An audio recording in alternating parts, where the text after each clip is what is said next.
Un des sommets du sermon sur la montagne dans l'évangile de Matthieu est l'enseignement de Jésus sur la prière.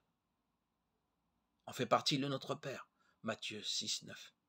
La prière que Jésus nous a apprise et qui est le modèle de toute prière. Le Notre Père est rapporté par Luc dans une recension plus courte. Celle de Matthieu, plus développée, s'apparente nettement à la prière quotidienne des Juifs. Le disciple doit prier pour que vienne le règne, le royaume de Dieu, qui est tout proche, qui est même déjà là, au milieu des hommes, dans la prédication de Jésus. La prière que Jésus nous a apprise dépasse toute haute forme de prière ou de supplication et ne consiste pas à débiter un flot de paroles, ni à nous infliger un pensum. Elle nous apprend à nous situer en vérité devant Dieu le Père.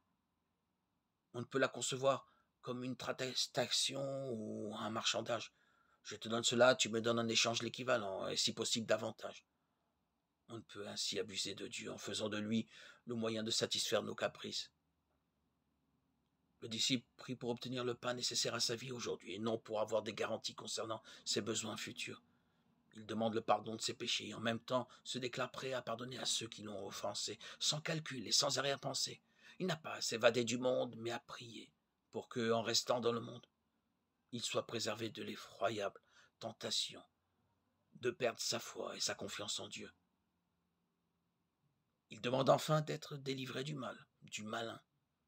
Celui qui, se conformant au conseil de Jésus, prie pour que vienne le règne de Dieu, se soumet déjà, par le fait même, à ce règne et se dispose à témoigner dans sa vie de cette royauté de Dieu sur ce monde qui est le sien.